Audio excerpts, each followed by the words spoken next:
Metallica frontman James Hetfield was actually concerned that he had lost his ability to play guitar recently, for real.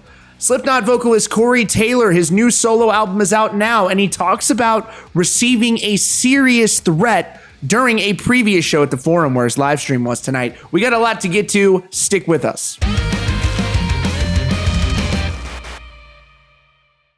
Rock Feed needs you to subscribe right now with notifications on so that we may enjoy a plethora of subscribers. Say 1 million perhaps? No? Yes.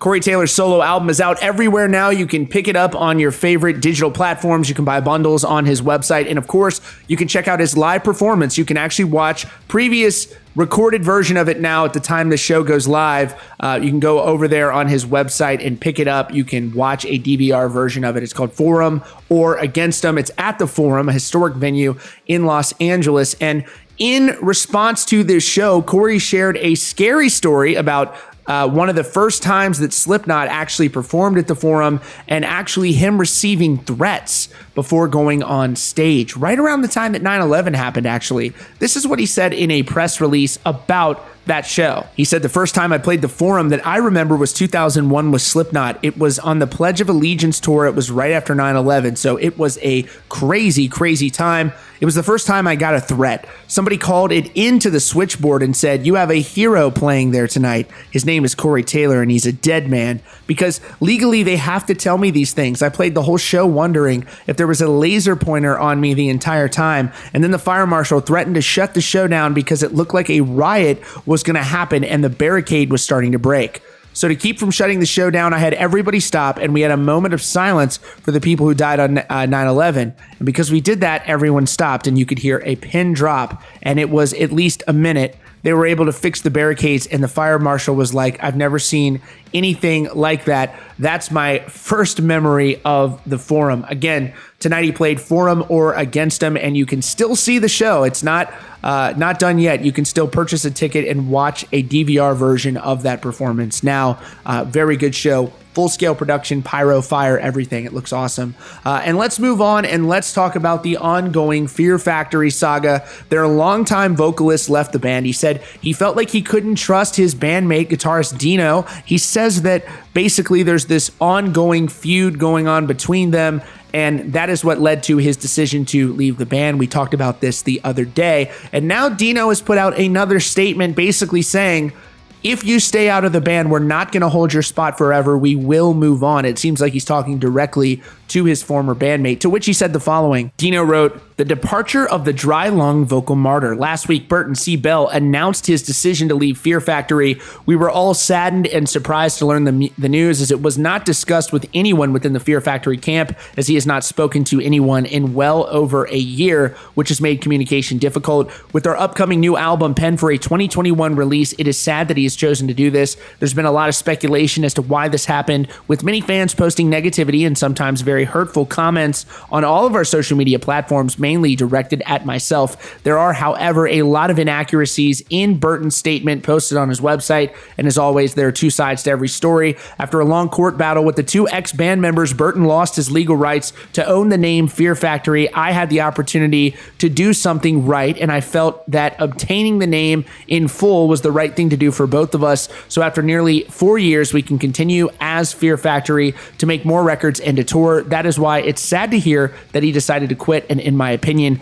for whatever issues he has, it seems like it could have been worked out. I respect his decision, although I don't understand it. I think sometimes people just need to make changes in their lives. Even though I'm getting blamed for his departure, I'm not mad because I'm pretty secure and a strong individual. I forgive all the lies, the negativity, and the blame that has come from him and some of the fans, because I really don't know what he is going through, and people handle a great loss different to others. One thing that will be made clear, though, and I will reiterate one more time, is the GoFundMe campaign is solely being used to complete the album. As I type this, the mixing and mastering of the album has started, and we cannot wait for you fans to hear it. And yes, even with Burton's decision to quit, all of his vocals will remain on the album. Burton, I'm going to miss you, and a 30-year legacy as the frontman of Fear Factory. I can only wish you all the best in your current and future endeavors, and I want to thank you for your years of service to Fear Factory. For now, the door remains open for Burton should he wish to return, but the door won't stay open forever. Whatever happens, Fear Factory is here to stay, he concludes the statement by saying.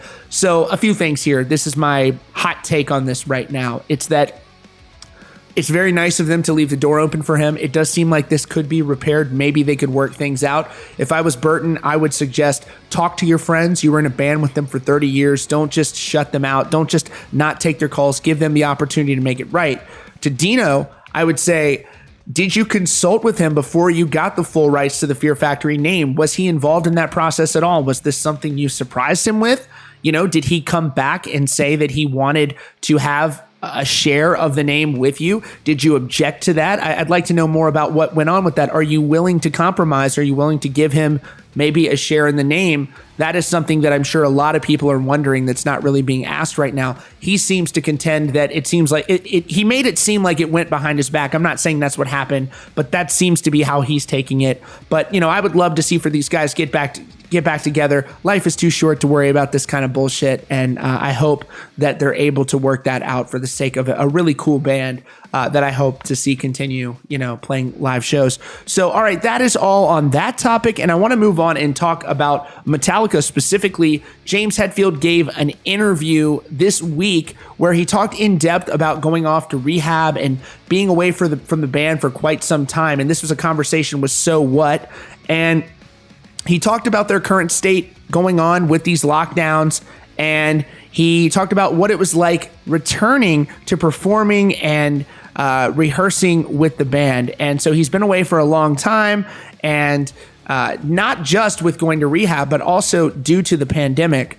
And so he says, getting back into work, I've been writing kind of nonstop and trying to slow down and trying to have the other guys present some stuff that they would like to play in Metallica. So getting back together with the guys was anxiety ridden. I mean, it really was. Getting on a plane, traveling, and then what we really had to do was make the least comfortable person comfortable with all of this COVID and testing and whatnot. So double masks, face shields, rain slickers, hazmat suits, you know, walk into whatever little smoking things that they had, little fogger to fog your backpacks, and there was every precaution taken that was available. Some people just feel a little more freaked out by this and feel safer with a different cautionary level. So I think we did a great job in that department. But getting back and playing was just scary. After almost a year, you get up there, wow, I can't play as quickly as I used to. I can't this or I can't that.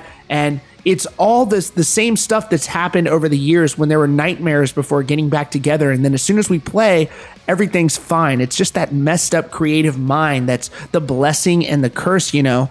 And so They said, yes, that's very well put, the interviewer said. I know that you are very acquiescent to the concept of a higher power again, especially at this point. I have to ask you, do you consider your writing and your music a higher power that tells you, hey, I'm here, you can't deny me? Is that part of what gets you through these moments of maybe being scared to get back for the first time in ages? He says, yeah, I would say that that's a good overview for me. Again, just a vessel. This is a purpose for me. This is what my higher power gave me to do. And I need to do that as a service to myself and my fellow brothers and sisters. And if I don't do that, if I'm not doing that, I definitely get depressed.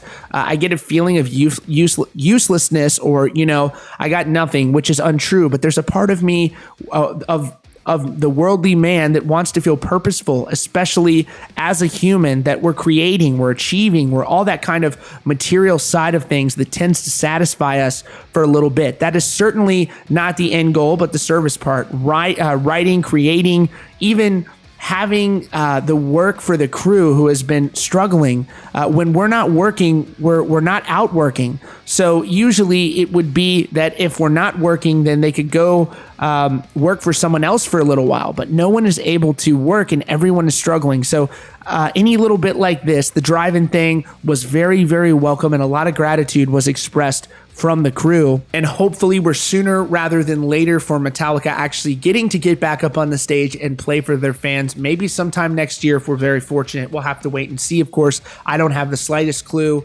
It looks like they're getting closer on vaccines, but that is my bro science talking. Who the hell knows when this could be? But I am longing for the day that we can all get back to shows. I'm sure that many of you are out there as well. All right, folks, that is all for now. Great to hear that James is doing well. As always, thank you so much for joining us. Be sure to subscribe with notifications on so you don't miss out on breaking news and updates. Thanks again for joining us, and we'll see you all very soon.